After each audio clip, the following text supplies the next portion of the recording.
આ અડદિયો બનાવીને કોમેન્ટ સેક્શનમાં જરૂર લખજો.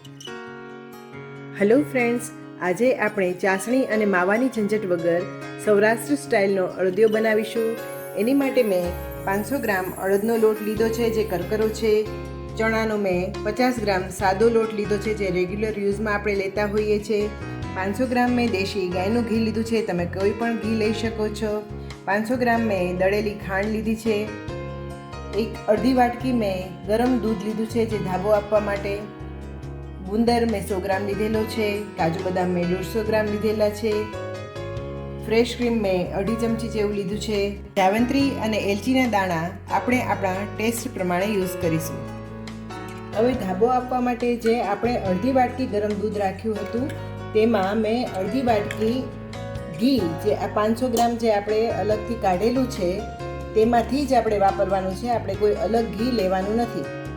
અડધી વાટકી દૂધમાં મેં અડધી વાટકી ઘી નાખ્યું અને મિક્સ કરી નાખ્યું. દૂધ એકદમ ગરમ હતું તો ઘી પણ ઓગળી ગયું છે. હવે આપણે અડદના કરકરા લોટમાં આ દૂધ અને ઘીનું મિશ્રણ એડ કરતા જશું અને મિક્સ કરતા જશું. ધાબો તમારે મુઠ્ઠી વડે તે રીતે આપવાનો છે.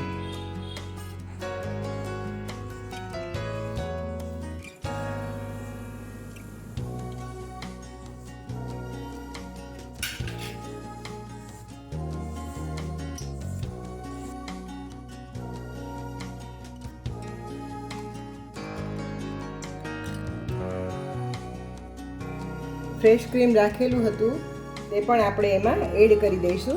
જો તમારી પાસે ફ્રેશ ક્રીમ ન હોય અને ઘરની મલાઈ હોય તો તે પણ ચાલે. મારી પાસે ઘરની મલાઈ નથી એટલે મેં ફ્રેશ ક્રીમ યુઝ કર્યું છે. પછી ફરીથી તેને સારી રીતે મિક્સ કરી અને બરાબર ધાબો અપાઈ જાય પછી તે ધાબાને એકદમ દાબી અને અડધો કલાક સેટ કરવા મૂકી દેવાનો. તમે જોઈ શકો છો ધાબો મુઠ્ઠી વડે એટલો આપેલો છે.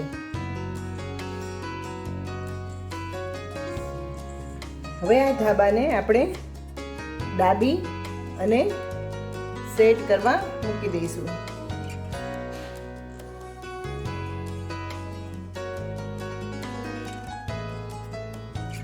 અડધી કલાક આને આપણે ઢાંકીને મૂકી દઈશું.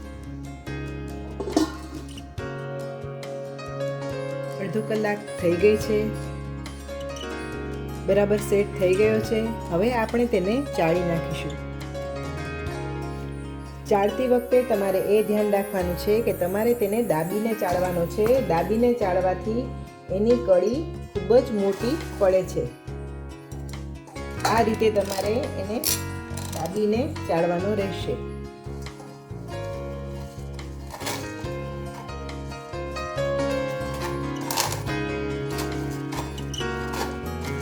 ચમચો ન ફાવે તો તમે હાથનો પણ ઉપયોગ આ રીતે કરી શકો છો.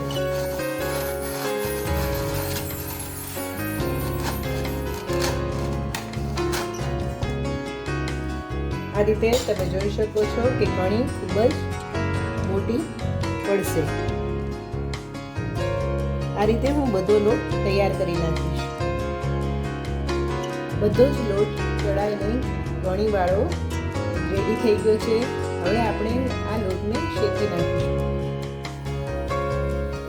શેકવા માટે સૌપ્રથમ ગેસની ફ્લેમને તમે હાઈ ફ્લેમ પર રાખશો. પછી તેમાં જે 500 ગ્રામ ઘી હતું તે ઉમેરી દેવાનું.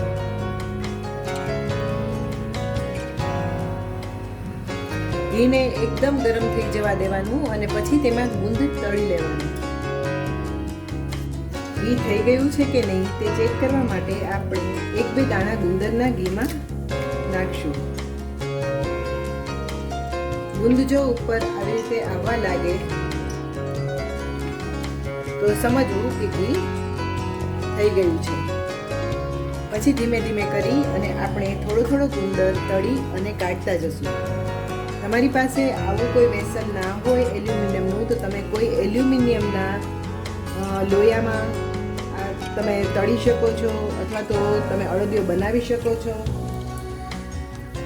એની માટે તમારે નોનસ્ટિક વાપરવાની બિલકુલ જરૂર નથી. અને નોનસ્ટિકમાં જે આ એલ્યુમિનિયમના લોયામાં કે એલ્યુમિનિયમના તપેલામાં જેવો અડદિયો બને છે તેવો નોનસ્ટિકમાં બનતો નથી.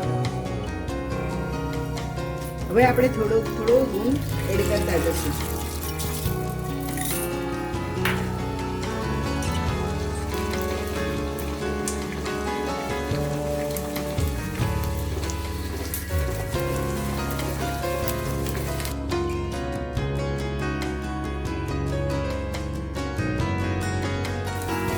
જો તમે લોટ શેકવામાં અંદર ગુંદ નાખશો તો બિલકુલ તળાશે નહીં. ગુંદ તમારો એમનેમ રહેશે. આ એક ટિપ્સ તમે ખાસ નોટ કરી લેજો.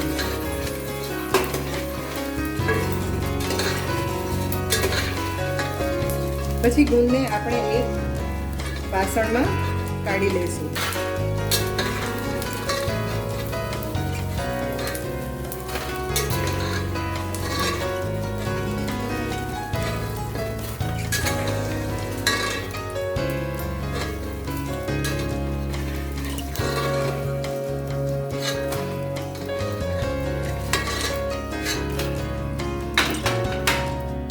એવી રીતે બીજો બચેલો ગુંદ પણ એમાં નાખી દઈશું.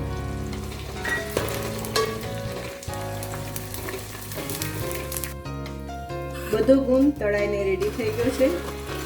હવે આ ગુંદને આપણે એક સાઈડ રાખી દઈશું.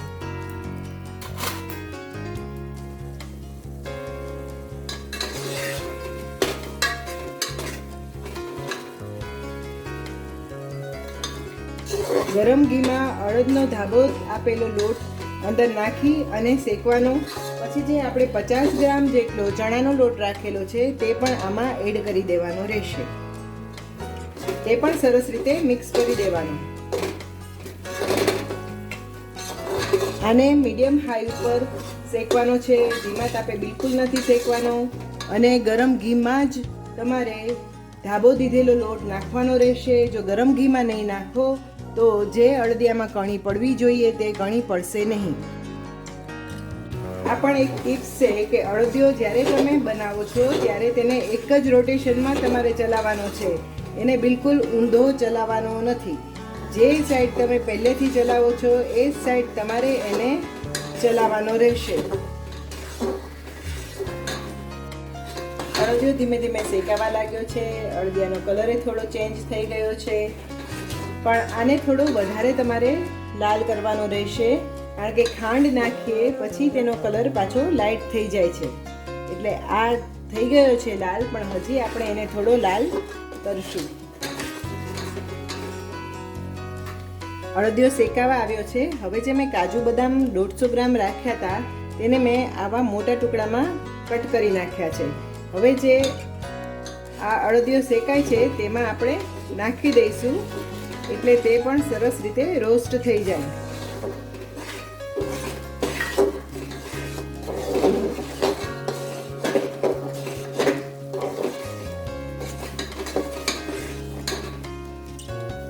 હવે હું તમને આનો બરાબર કલર બતાડું. હવે જુઓ તમે કલર બરાબર. હવે તમારે આમાં ગુંદ એડ કરી દેવાનો જે આપણે તળીને એક સાઈડ રાખેલો છે.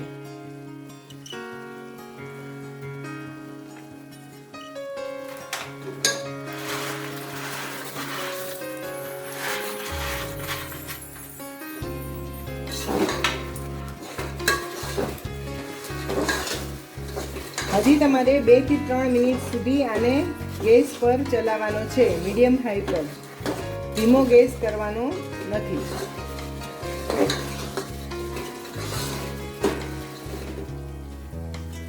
2 થી 3 મિનિટ રહીને તમારે એમાં એક પાણીની છાંટ નાખવાની છે, જેનાથી આ અળદિયાનો કલર એકદમ સારી રીતે જળવાઈ રહે. બસ એવી રીતે છાંટ મારીને પાછો તમારે 2 થી 3 મિનિટ એને ગેસ પર ચલાવવાનો રહેશે.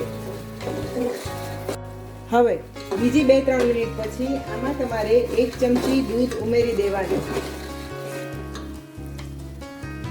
આ 1 ચમચી દૂધ હું ઉમેરી દઉં છું. પછી ગેસની ફ્લેમને તમારે ઓફ કરી દેવાની. દૂધ નાખવાથી તમારો અળદિયો ખૂબ સારી રીતે જામી જશે. હવે હું તમને અળદિયાનો જે પ્રોપર કલર મેં જે રાખ્યો છે તે હું તમને બતાડું છું. હવે જો ગેસની ફ્લેમ મેં ઓફ કરી દીધી છે અને આ અળદિયાનો અત્યારે મેં કલર રાખ્યો છે. ઠંડો કરવા માટે એક સાઈડ પર મૂકી દઈશું.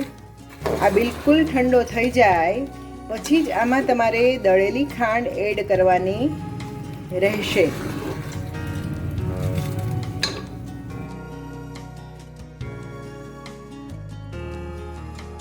જાવંત્રી અને એલચીનો પાવડર દળાઈને તૈયાર થઈ ગયો છે. આપણે 1 કલાક રહીને પછી શેકેલા અળદિયામાં નાખીશું. ગરમ અળદિયામાં આ પાવડર નાખીશું નહીં. અળદિયો નવશેકો થઈ ગયો છે. હવે મેં એમાં જાવંત્રી અને એલચીનો ભૂક્કો જે કરીને રાખ્યો હતો તે તેમાં એડ કરી દઉં છું અને પછી સારી રીતે એને મિક્સ કરી નાખવાનું.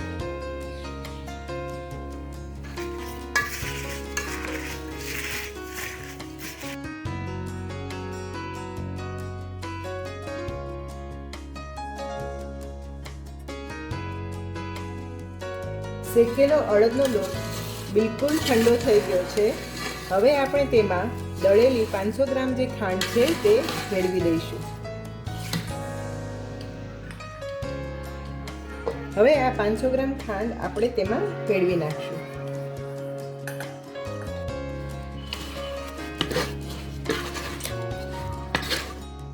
ખાંડ ભેળવી પછી તેનો કલર તમે જોઈ શકો છો ચેન્જ થઈ ગયો છે.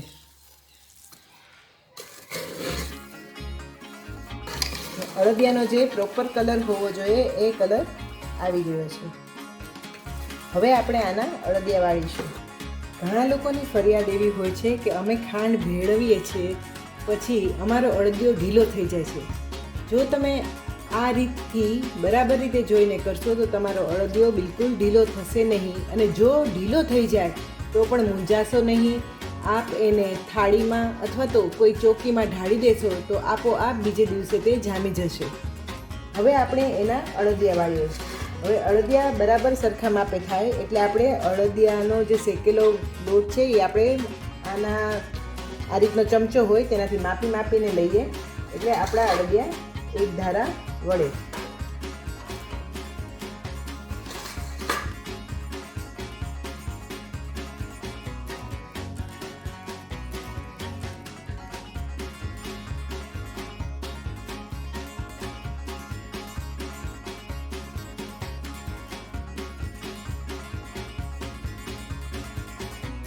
આવી રીતે બધા અળદિયા ગોઠવી દેવાના અને કલાક રહી અને પછી એને વાળી દેવાના.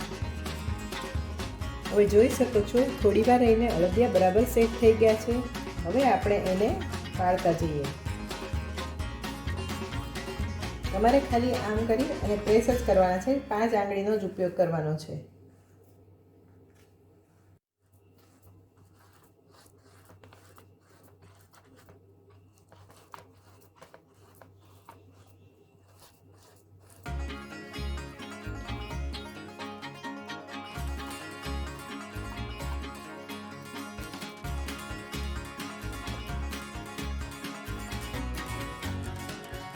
હવે તમને અળદિયા વાળવાની બીજી પણ રીત શીખવાડું છું. જ્યારે પૂરો માવો ખાંડ નાખ્યા પછી ઠંડો થઈ જાય અને સેટ થઈ જાય પછી એને એક ચોકીમાં અથવા તો એક થાળીમાં કાઢી લેવાનો. પછી થોડો થોડો માવો તમારે લેતા જવાનો. એ માવાને તમારે આ રીતે સેટ કરી